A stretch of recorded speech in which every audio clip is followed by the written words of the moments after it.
Good afternoon, everyone. Welcome to Disclosures in the Job and Grad School Application Process. We welcome you and we want to let you know that we realize that the confidentiality is very important in this session, and that because it's a webinar, your confidentiality is definitely safe. If you have any questions, you could enter it in the Q&A, where we will either respond to it live or in writing. This workshop is being recorded and can be accessed on our YouTube page at a later time. We welcome you. We want to welcome our panelists from very distinguished backgrounds. I'll have them introduce themselves. And we will begin the panel portion of our workshop. So my name is Sanaz Nabadi. I'm one of the career engagement educators, liaison to international students and students with disabilities. And my colleague, Kathy Kim Greenberg, is handling the back end things. And then we have our amazing panelists who are here. I'll have them introduce themselves in a moment, but I just wanted to let you know that we welcome all of you, and there's a link for you to fill out your Career Center event attendance, please. That is also anonymous. It enables you to win an Amazon card. At the end, we'll have a small poll just to get a sense of how this session was for you. And we welcome our distinguished panelists and allow them to introduce themselves.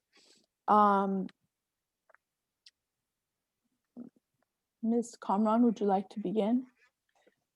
Thank you so much, Sanaz, for the introduction. And Ms. Greenberg, thank you so much for helping with everything else today. My name is Alalay Cameron. I think this is my third year on the panel, so it's awesome to be back with everybody.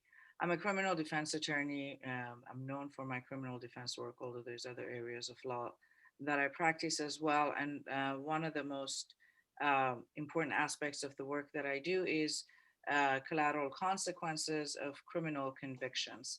In other words, for those who've had criminal convictions, how that affects their professional licenses, such as pharmacists, doctors, nurses, etc. Anyone with a license from the state of California who might have a criminal conviction and the collateral consequences in the administrative court. So today I will be concentrating on those issues and will be answering questions regarding those matters, as well as how to clean up your criminal rap sheet if you happen to have one for purposes of school and employment. And it's a pleasure to be here. Thank you. Thank you so much. Ms. Sima?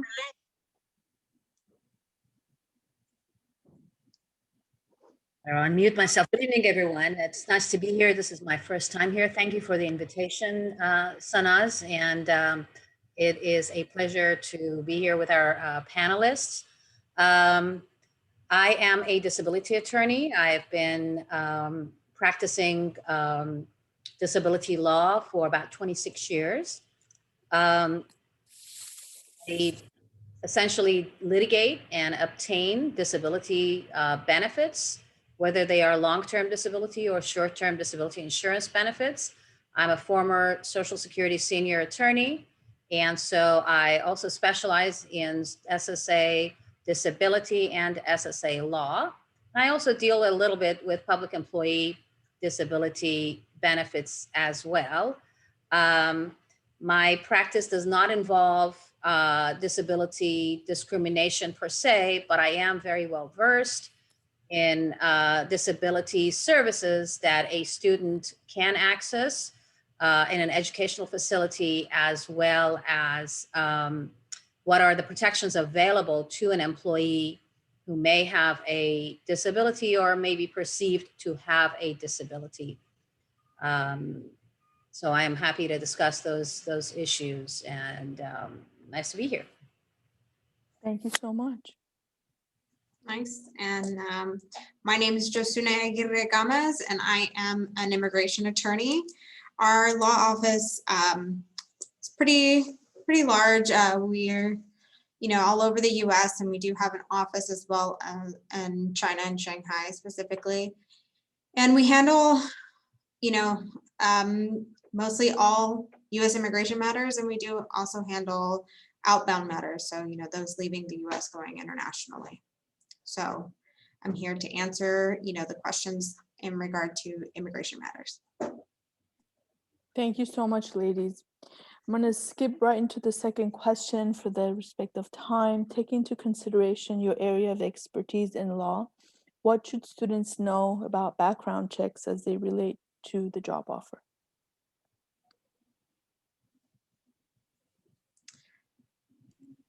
I think you're mute. Sanaz, you're breaking up, or maybe it's my I Zoom. can ask it again, sure. Yes, please. Taking into consideration your area of expertise in law, what should students know about background checks as they relate to job offers? Some areas where you're applying to jobs like finance, they do background checks. So what should one know about that going into it?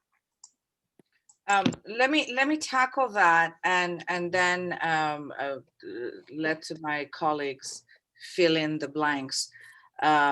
With respect to professional school applications as well as employment applications, there are certain questions that may be asked, which is, have you ever been convicted of a felony? Have you been convicted of a misdemeanor? Do you have any charges or any convictions that have been expunged or removed under a specific code section? And that section is code section 1203.4 of the penal code. And I want to break these down for the students, because the first thing on any kind of job application that becomes critical is the duty of candor. There's a variety of questions that can be asked that goes to how much there has to be disclosure. But obviously, if there is a felony conviction, you have to disclose. You cannot not disclose, specifically if you've been fingerprinted, because those fingerprints exist in a database. The question then becomes whether or not misdemeanors or crimes that are not misdemeanors that are not considered crimes of moral turpitude should be disclosed or not. And then again, that depends on the school, depends on the job application, depends on the type of job that the student is applying for. So it's a rather broad question, but I think overall the answer would be never mislead and never lie. If a question has been asked of you, either reach out to your attorney and ask them to help you out with answering the question, but whatever you do, do not lie. So Seema, I think this is where you can fill in some of the blanks that I might have left out. I will address any issue related to disability, which is not something that really comes up on a background check, but I do echo what Alala said. Duty of candor is very important, and the last thing that employers want is to be surprised by any issue that they have to deal with.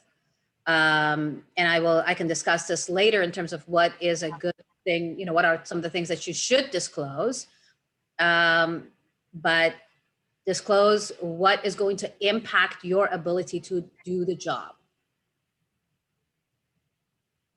Okay, so for immigration purposes, this is going to be a theme that I will be discussing throughout this webinar, and it's that for immigration purposes, you have to be what the immigration law states is admissible, right? And so for purposes of an application, the employer may ask, do you require work authorization now or in the future? So that's something that you'll have to answer. But when you're when they're asking questions about any potential crimes, misdemeanor or a felony, those are things that you will have to address, especially when it comes to obtaining some type of work visa or any type of visa, that will allow you to travel internationally, right? So when you're completing those forms to obtain a visa, you do have to answer that. And one thing to take note of, and I know we'll touch this later, is that for immigration purposes, even if a crime has been expunged, they do ask that you include it. So during this time, this is a good time to, keep with the theme of also candor, right? So these are things that you'll have to be discussing with your employer, potentially to get a waiver or, or potentially, it will come up on the report, and that's something you'll just have to discuss. But if you need a waiver, this is something that you'll need to discuss with your employer. Therefore, most likely, any type of crime that's a misdemeanor or a felony would likely have to be disclosed unless it is something that's not considered a crime involving moral turpitude. I just want to follow up. Not a lot of students, but some students who may have had a brush with the law, let's say vandalism, minor in possession, drunk driving, DUIs, battery, assault, the tiny little things that happen to college kids. Sometimes the cases would have finalized or by way of diversions or PC 1000s. There's different code sections, especially here in California, and especially because UCLA feeds into the LAX courthouse.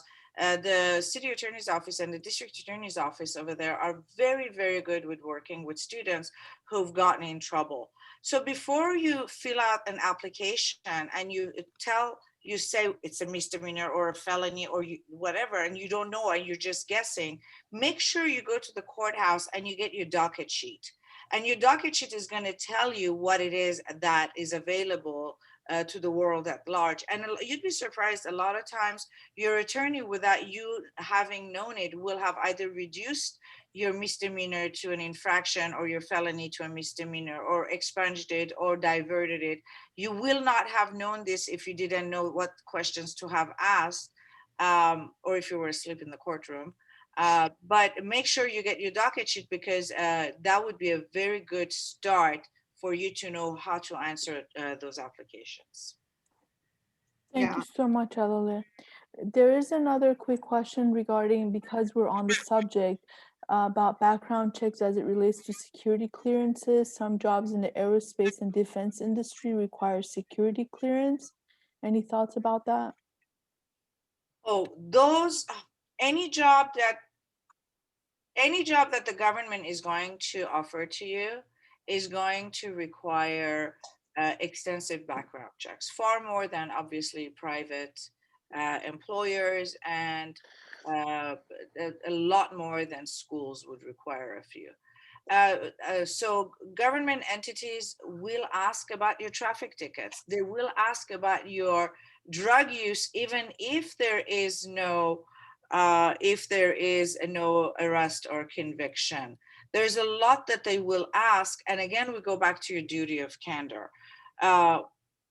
If you are thinking about getting a job working for in any kind of defense industry with the government, or any of the industries that are high security, I would highly recommend that you do not get in trouble, or do not engage in any kind of activity that if you were to be asked about it, you would have to lie. They do send out people to question. They interview people around you, especially for CIA, FBI, and high security jobs.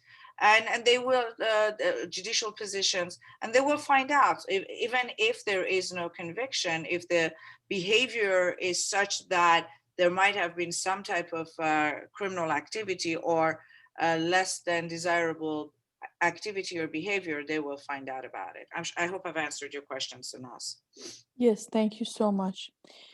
Let's jump to disabilities. how should they manage disclosing or advocating their needs to employers without risking a "you're hired" message? So in other words, if they have a disability, how can they advocate for themselves without losing out on getting the job?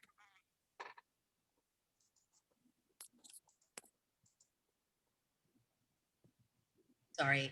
First and foremost, I think we need to define what is a disability. A disability is not a diagnosis. A disability is a physical or mental condition that substantially limits a major life activity. We're talking about walking, talking, lifting objects, being able to focus, seeing, hearing, learning. If a person has a history of a disability, that also is defined as a disability. And if that person is perceived to have a disability, all of those definitions are protected under the Americans for Disabilities Act. So those are disabilities that you have to, if you have a diagnosis and you have a history of this, and that it impacts your ability to do a job. If the disability is a physical disability and you think that you can perform some of the functions of the job, but not all of them, you should disclose that. And you should disclose to the employer that you do have this disability and that you require accommodation. To the extent possible, and as long as it does not interfere with the employer's business activity, they are obligated to provide accommodation. I'm sure in terms of education, you know, any educational facility in terms of a graduate school, they're all covered by ADA as well, and they provide assistance. So it's also important to disclose to your educational facility any assistance that you need. So, you know, disclosure upfront is the best policy. Don't assume that the employer is going to forget that there is some function of the job that you can't do. In fact, in terms of some disabilities, employers these days, for example, welcome people on the autistic spectrum because they perceive and they think that there are talents that go along with that, and that they are actually looking for people who have that, you know, who fit that description. And I do go back again to the duty of candor. Don't surprise your employer. Let them know up front what your situation is, and let them know what you need, and allow them to assist you. It is better for them and better for you to have full information and be able to engage with you in order to be able to accommodate you. Over the years that you've been an attorney in this area, have there been any unreasonable accommodations that have been approved in your experience or knowledge? Unreasonable accommodations that have been approved? Yes. Well, you know, the word unreasonable doesn't bode well if it's unreasonable. I'm not really sure what unreasonable means. However, if Non-typical. okay, you know, there are accommodations that are made based on physical impairments, physical disabilities, where equipment can help. I can't think of anything non-typical, but I do have had clients who have been accommodated in all kinds of manners. If there is equipment that can be provided for them, if there is assistance that can be provided for them, you know, I can think of, you know, ergonomic equipment and things like that. I you know, anything too far off right now doesn't come to mind. Also remember that The employer who is covered by laws that protect persons with disabilities, those are employers with 15 or more employees. So not everyone fits within the protections of the ADA or the obligations of the ADA for employers. But I think that to the extent possible, employers will accommodate you if your work benefits the employer and they are able to provide accommodation in a way that doesn't impact their ability to conduct a business, and that you're able to perform the essential functions of the job. Okay. Thank you so much. So basically, it sounds like it is good to be upfront with the employer and tell them what you need and just communicate with them so that you can meet each other both ways and that there's no surprises. Yes, employers have the obligation not to discriminate. So for their own purposes, they would like to know. They would like to know so that they can satisfy their own duties towards the employer, or take measures. In a lot of instances, I've had clients who've gone to the employer and have said, well, I have this problem. This is after having been on the job for a while. And this impacts my ability to do the job. For example, musculoskeletal problems. I can't sit for long. I can't walk and stand for long. And I know employers who will immediately start engage the employee on their own accord as to what kind of accommodations are needed, what should they be doing to make sure that they're covered and that the employee is covered. So the rule of no surprises, I think, is a good one. Thank you so much.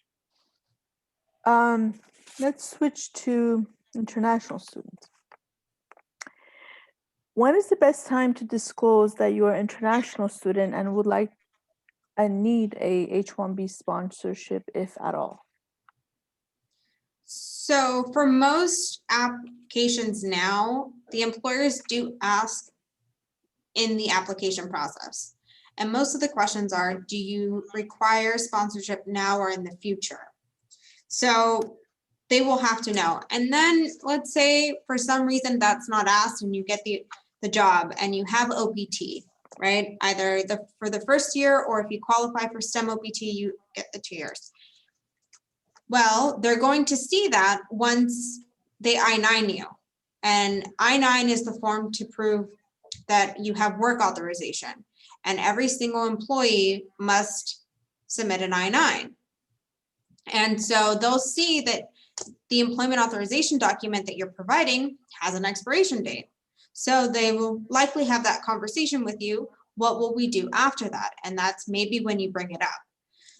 But my recommendation is during that process, because you also need to be strategic with your time on OPT, right? You only have a certain amount of time. So you want to make sure that you're, using that time effectively to find an employer who's willing to petition for you. And so having that conversation up front, I think will help, guide both you and the employer accordingly. So a lot of students ask, so should I say this in the first interview, second interview? A lot of them ask up front, are you able to get hired? We usually recommend that they say yes because they can with the F1. But does that conversation, do you think, should it happen on the first interview, second interview, organically? Yeah, it really depends. Again, most employers now have that as part of the application process. So it's usually done up front. If you have a more organic type of conversation where you're talking to somebody and they're saying, hey, we'd love to interview you, maybe that's the time as well. Like, hey, I have work authorization until, 2021. I may qualify for STEM OPT that will take me to 2023. But is this something the company is willing to help me with? Or is this kind of like a short-term gig? Like, is this gonna be a year, opportunity, but although it's short-term, it's going to give you a great foundation for your resume. So that's something that you're willing to do. It just, really depends on the situation, of course, but my recommendation is if you can have that conversation as early as possible, because you need to be strategic and efficient with your time, right? It's not just about let me get the first job available, but let me think about my future. And I think if you spend time finding the right employer that fits, your future plans, that would be beneficial. And does this relate to applying for professional and grad school? Does it matter? For international students? Yes. So, most of the time they would just deal with the DSO. So like for UCLA, it's the DashU Center, right? They would discuss with the DashU Center how to extend their F1 or potentially J1. They may change if they're going to do more of a research program, they may go into a J1 program. But that's more of a matter of discussing with the DSO. You get either the I-20 form that's signed and endorsed by the school, and with that you can extend your F1 status, or it's a DS 2019 that's also endorsed by the DSO, signed, and with that you can either get a visa to enter, or you can change your status from F1 to J1 here in the US. Thank you so much. Yeah. Before I jump on to the criminal side, would you like to address how policies have changed employment opportunities for international students post-COVID? Oh, that's a loaded question. I can be here all day. So policies have changed in that right now, probably the biggest one that most people know of is the H1b Prevailing Wage changes that happened overnight. And the reasoning it happened overnight was that the Trump administration said that there's an emergency, that tech, firms basically don't have, or that the foreign nationals are taking jobs of the US workers. And that's just not true. There's a Forbes article proving that all of those facts are contradictory to what the Trump administration has said. And so we're hopeful that litigation that's currently ongoing will be successful. But the biggest change in those policies is that it has significantly raised the prevailing wage. A lot of prevailing wages are not available, and they say that, for example, a computer engineer or computer scientist, for that matter, they say that there's just not enough information in LA or San Francisco area where there's so many in that position. And they're saying that, but the information that they do have, the minimum salary should be $208,000 entry level, which is insane. And I know, I would love to be a computer engineer right now. My son is a computer engineer graduating from Michigan, and that's not the kind of offers he's getting. Exactly. It's just really not realistic.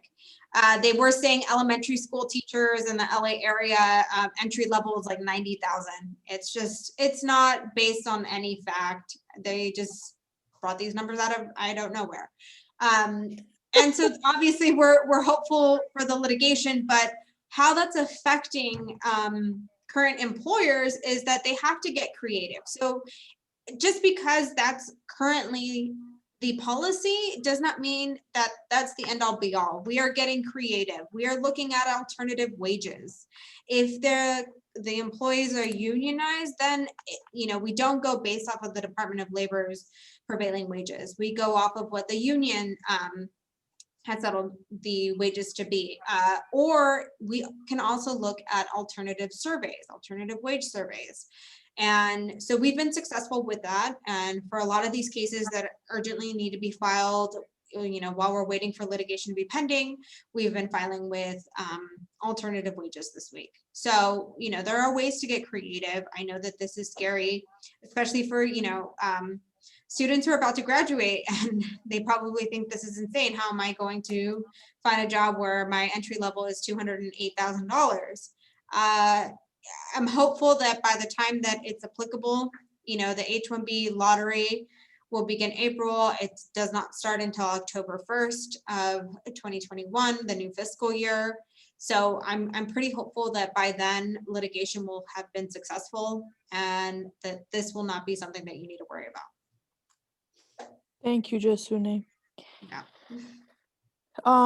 Quick question. What professions or industries are sponsoring the most in the past several years? Oh, for international students? Yeah. Obviously tech, that's probably the biggest. But we have, you know, pharmaceuticals, we have a lot of universities, obviously sponsoring for researchers and professors, but, you know, a lot in computer engineering. So it's really all over the place, but, you know, like, for example, let me look at the cases that I did today. I had quite a bit of researchers. I had, let's see, a computer scientist. I had an HR specialist. No way. Yeah, and so, you know, it is pretty broad, but I'd say the biggest that are, you know, petitioning for H1Bs and, you know, later permanent residency for their employees. Right now, the big ones are tech. I'd say tech, and we do need a lot of, you know, researchers as well. That's pretty For big. sure. It's always the North Campus students who are the non-tech, the humanities and social science students who are always very nervous about Researchers, OPTs. we need y'all. So They'll become a researcher and enhance yeah, answers. definitely. Okay, thank you, Justine. I'll give you a little time to chill. Let's Oh. go on the criminal side of the house. So, how should students navigate their disclosures when it comes to crimes on their records for either jobs or grad schools? It's like, please find 7 elements underneath your chair and create the universe. It's a hard question, I know. It's, how should they disclose? Okay. If the first question, the first issue that comes up is, do you have a criminal rap sheet? Were you arrested, fingerprinted, released, let go, or charged? If you were charged, did you plead guilty? Did you go to trial? Was it diverted? Was it dismissed? Was it not guilty? There's a lot of questions that I would need to know. I'm sure you have the answers to those questions. But depending on what happened in your background, before you even get to a place in your life where you're filing an application, whether it's a school or a job application, it would be a great idea as of this moment to go pull your docket sheet and have either your defense attorney who represented you or a new set of eyes look at that docket sheet and tell you what, if anything, can be done right now to clean up your record. In the last 4 or 5 years with Governor Brown, I love the guy, and now Governor Newsom, and a lot of the rehabilitative laws that are being enacted either in the criminal section or in other areas of the law, there's a movement towards cleaning up rap sheets. There's a movement towards allowing those who have had blemishes on the record to go back and repair those blemishes. So I would be interested first. My first advice to a student would be, let's first look at your record. Let's see how much of this we can clean up. If we cannot clean up, then let's see how much of it we can actually expunge. In other words, pull a fictional plastic cover over it, because with some of those, some of private employers, we can actually cover and shield and seal convictions for private employment purposes, not necessarily for school and not necessarily for governmental purposes. So usually the question is, what are you trying to do? Where we're trying to go with this application? What is the application that's in front of us? Once we know that, we can work our way back, clean it up, and then fill up the application. So it takes planning and it takes foresight to say, okay, I'm going to be going to pharmacy school in 2 years. I need to clean up that DUI, or I'm going to be a nurse. I want to be a nurse. I need to clean up that drug possession, or I want to go to, I don't know, whatever, to the FBI. I need to be able to explain my minor in possession. So you need to have time to go back and fix it. Wow. That's hard.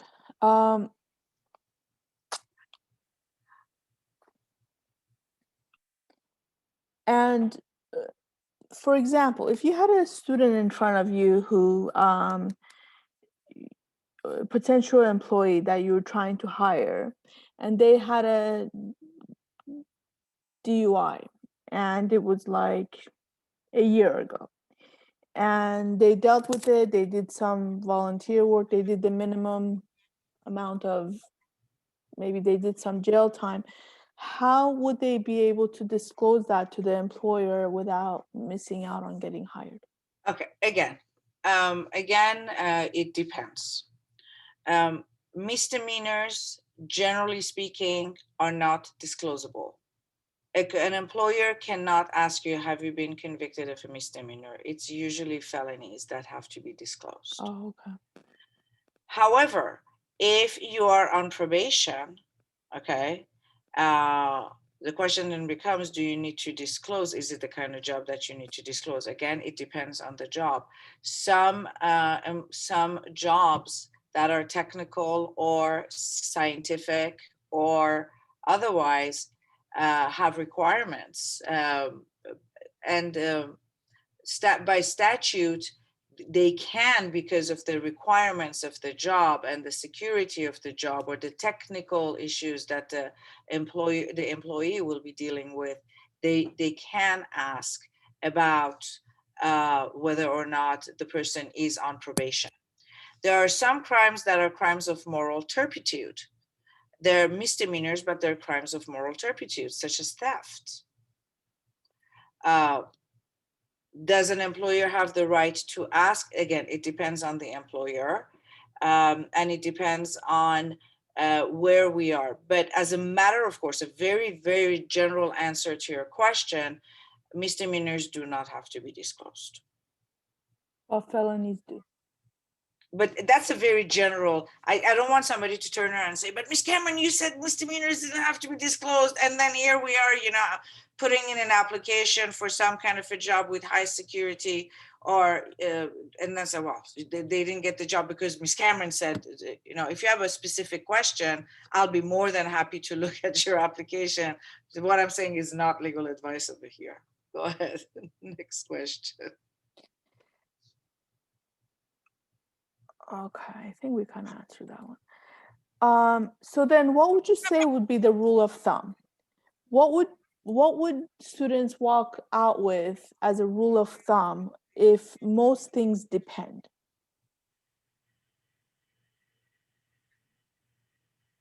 And I know they did depend. I understand that they depend. Even as a career counselor, I have to say it depends. They don't like hearing that. So what would be the rule of thumb? If it's felony, it's going to show up, so mention it. Felonies will be disclosed, will have to be disclosed. Forget that. It's a foregone conclusion. You have a felony, you want to apply for a job, or you want to apply to a school, or go finish your period of probation, go back to the court, ask for the felony to be reduced to a misdemeanor, then go about living your life. Felonies, no matter what, will have to be disclosed. The fine line and the nicer grades of shades of gray are the misdemeanors and the types of misdemeanors that are involved. And again, it depends on what schools, what jobs. So it really would be a disservice at this point to give anything more specific than that. I would say that if anybody has a question, to send me an email, I'll be more than happy to respond, or to go back to their own attorneys to explain to them what it is that they have on the record, to see if they can clean it up or reduce it to something else. Got it. So don't get in trouble. Just forget about it. I mean, yeah, that should be the rule of thumb, no? Yeah. Does that change for professional schools, Ms. Kama? Absolutely. Professional schools have a right to ask, and they will ask. Medical schools want to know if you've had DUIs, drug possessions. Nursing schools want to know that. Makes So sense. yes.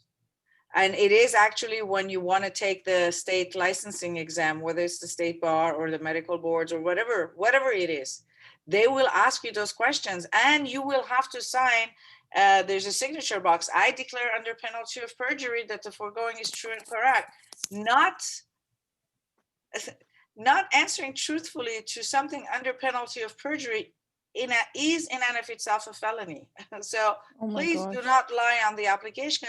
A lot of times we can explain the underlying crime. It is the failure to disclose that becomes the hurdle that the student or the prospective employee cannot overcome. So Absolutely. we can always do mitigation packages for professional schools, licensing hearings, or the administrative boards. There's mitigation packages. I have a client who was facing 15 counts, felony counts in healthcare fraud for several years. Felony, we settled the case for a misdemeanor diversion, and we were able to keep his 2 professional licenses. I don't want to give Wow. any more details than that, but we did. And so there is a way to work with the professional administrative boards, and there's a way to work with these agencies if everything else in your resume looks good, if this was an aberration. But if everything else in your resume is not good, do not expect this to become less colorful or lighter than what it is. One aberration in your life, one mistake can be explained because there's a lot of them, and these people see quite a bit of it. But Right. if everything else is just as not good, then I'm not so sure that we can overcome the hurdle. Thank you so much. I really appreciate your response. At this juncture, I'm gonna go into the Q&A and poke around, see what kind of questions we have. This is regarding DACA. I have 2 questions for Jasune. For DACA students, if the DACA program gets rolled back, is there a pathway for jobs for the student in public places like hospital? And second, do you recommend bringing up that you're a DACA student in the job application? So those are great questions. At this time, there is no discussion about policies on how we can ensure DACA recipients can continue their work authorization should DACA be rolled back, which is quite unfortunate. However, at this time, there's nothing, too concrete. The Supreme Court said that they must continue accepting applications for renewal. And applications for that matter, USCIS has said their policy is to continue to renew them, but not accept new initial applications, which goes contrary against the Supreme Court case, but that's another discussion. Now, there are ways that we have been successful in ensuring a DACA recipient can remain in the US outside of DACA, right? So for immigration purposes, you begin to accrue unlawful presence after the age of 18. So depending at what age you receive DACA, you may be here, without specific status per se, but you're not accruing unlawful presence while you have DACA. So we've been able to get creative with finding employers who are willing to petition employees who are in DACA status, and then being able to either change their status here in the US or get creative in, having them do consular processing outside of the US. So that's something you'd want to definitely discuss with an immigration attorney. I'm happy to answer any questions like that and how we can get creative. In regards to disclosing, at a certain point, you may have to disclose that I mean, the question, do you now or in the future require sponsorship? I guess you can technically say no, because you should be eligible to continue to renew your DACA. At the point of the employer issuing or requesting that you complete the Form I-9, that is where they will see that you are a DACA recipient, right? Through your employment authorization card. That is where they'll see the code where it says, you know, DACA. And so they'll see the expiration and they'll just want to make sure that you can continue to renew that. Now you could say, as long as the policy is available, that's available to me, but you know, maybe you want to have that discussion up front to see if you can get creative and trying to change your status outside of DACA, right? Maybe we can, you know, look into getting you an H1b once the cap opens up or something like that. Oh, DACA students can apply for H1b. Again, it's very technical. So if we can try to do something, you know, because they received DACA either at age 18 or 18 and right before 18 and a half, right? They may qualify to then leave the US and try to get the H1B visa and be able to re-enter. The issue with trying to get them to leave and re-enter is usually that they have accrued more than 180 days of unlawful presence or more than 1 year. And if that's the case, once they leave the United States, they trigger either a 3-year or 10-year bar from the United States. Whoa. So that's usually why DACA is recipients don't pursue H1Bs, even if they have a bachelor's degree and otherwise qualify, is because they can't necessarily do a change of status here, or they also cannot do consular processing where they get the visa abroad. And because of these 3-year or 10-year bars. That's a huge risk. Yeah, so that got a little probably more technical than you wanted, but you know, there are ways that we can get creative if possible, if those options are available. And if not, you know, just continue to apply for the renewals. You know, don't miss a renewal, keep applying. Due to the creativity of your firm, what tends to be some of the jobs that DACA clients tend to go into? So these are, you know, the ones that we've been successful with in those options. One of them was I want to say QA and like quality assurance analyst. So that one was tech involved. And I think we had another one who, say, it was like a part of a video gaming company. So dealing with the tournaments and like e-games. So that was pretty cool. But also I guess techie, but those are the 2 examples I can think of on the top of my head. I'm sure we have more, but. Thank you so much. Yeah, of course. Before our networking session begins, I want to jump back into the disability section and ask,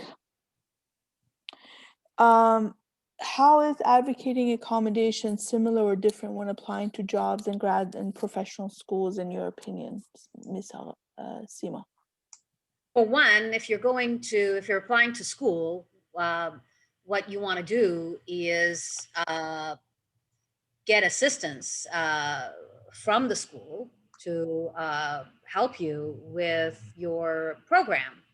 There are, as far as I know, there are disabled student associations in every school that I have dealt with, depending on the nature of the disability and depending on what is required. And of course, depending on the school, but a lot of the schools will provide assistance that, you know, they will provide academic assistance. They will provide aids, you know, if someone needs to accompany the student around campus, if they need to assist them with note taking.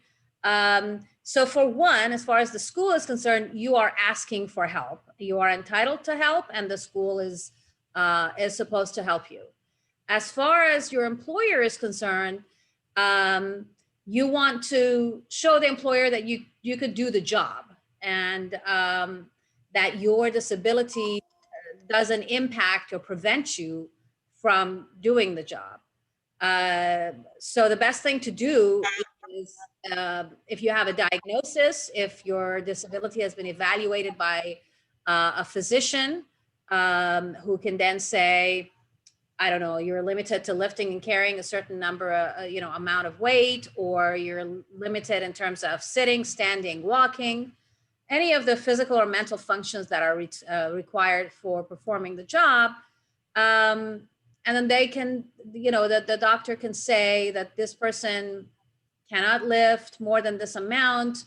They can't maintain, focus and concentration for more than 45 minutes at a time. And let your employer know.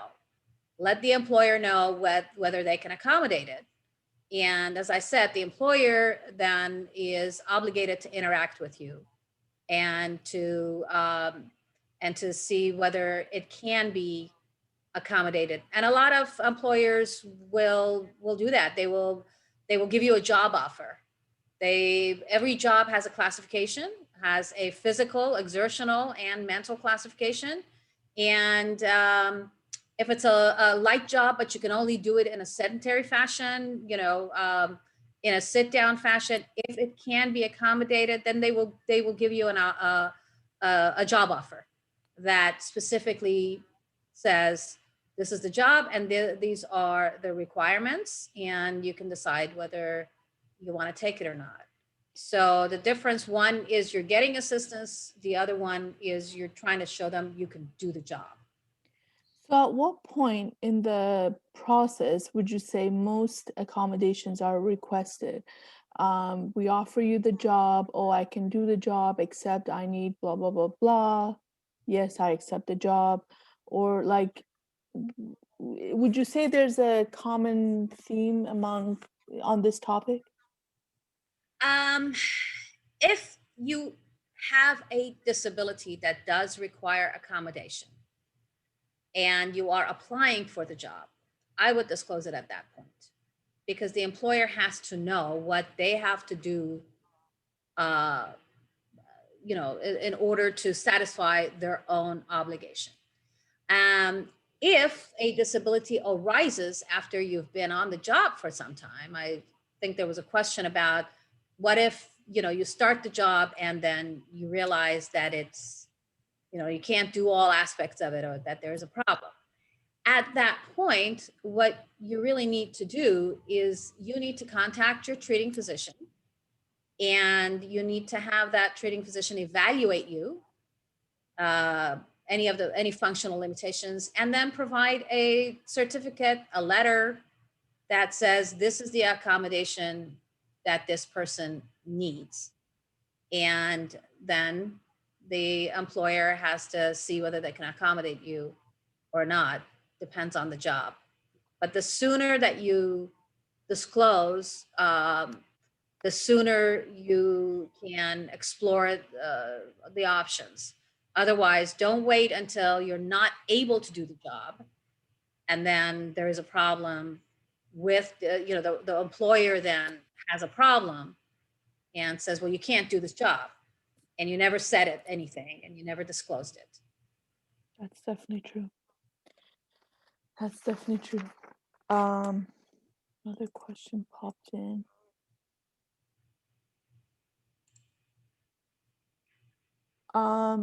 Do you address academic suspension in grad and professional school applications? Academic suspension. How would you address academic suspension for grad and professional school applications? What's the reason for the academic suspension? I think that's... What is the reason? I have no idea the reason. Well, suspension, it could be from maybe cheating, I think. Academic dishonesty, anything. I would say anything that gets put on your jacket is fair game for a professional school to question you about, because they're going to get it. If it's not on your jacket, and they're not directly asking you for it, then I don't think it's a matter for the professional school to question. I mean, to know. It's, in other words, don't sit there as if you're sitting in a confessional and say, hey, mea culpa, and here's what I did, and I had 3 bad thoughts, and I stole 2 apples. But if they specifically ask, and you know that they have access to the information, as a lot of times they do, I mean, academic suspension is going to show on your jacket. Big. I think the question that the person was asking is not how do you address an academic suspension, because it's disclosed. How do you the question should be, how do you address the facts underlying the academic suspension, and how much of it you would disclose? Because it's disclosed whether you like it or not. There's academics that we see academic suspensions for many things, and the ones that I see more often in my job, in my work, specifically because of the work that I do, is a Title IX and sexual contact between male and female students, and then rapes that are reported, but they don't rise to the level of rape under criminal statutes, but under Title IX, they do qualify. And then you have all sorts of academic suspensions that come about. These are if in fact this is the question, if in fact we're talking about a criminally related activity that ended up in some kind of a suspension, academic suspension, but not necessarily in a criminal conviction, I would highly recommend that you run over to your defense attorney's office and try to get a hold of what happened in the criminal case, or at least the police reports, and have them help you draft a have them help you draft a letter that explains and mitigates, or doesn't mitigate, but it basically explains the situation that happened. Because the burden of proof for a criminal case is beyond a reasonable doubt, but for academic suspensions it's supposed to be it's supposed to be preponderance of the evidence, which is 51%, but we know that they hold on much lesser burdens than that. So good luck. Thank you so much. At this juncture, I would love to say thank you to my panelists. We do have an anonymous poll going, so I'm gonna have, let you guys answer that. It is 100% anonymous. We appreciate your responses to these. If we were in person, I would walk over and give you guys a hug, because you guys were so great.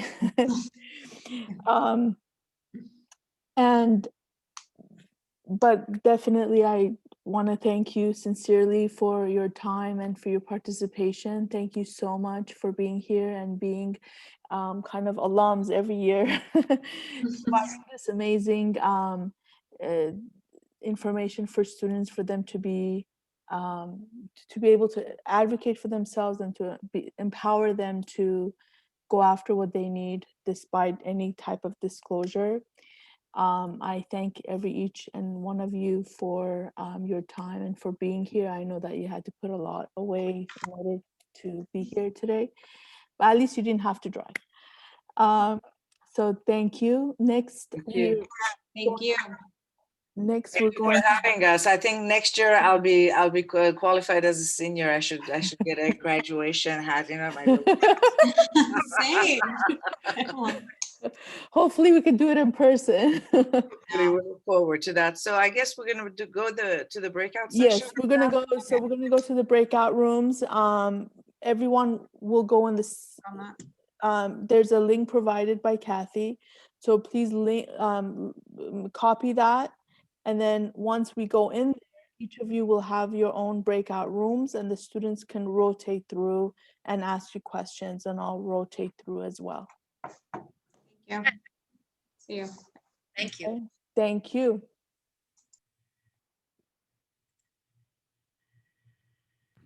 Okay, so how do we do this? So did you copy the link? Yeah, copy it, come out of our meeting, and then go back into the new meeting. See the link. Okay, You welcome. see Which it in the link? chat? Which In the link? chat. Yeah, I'm looking at, but there's several links. The one at the end that ends with the 30. That ends. Oh, okay, got it. So I Yeah. need to go. I need to copy and then get out of Zoom and come back into Zoom. Yes, in a different Zoom. Okay. Thank All you. right, thank you, honey. Thank you so Okay, much. bye, Aziza. Thank you. Bye. Bye.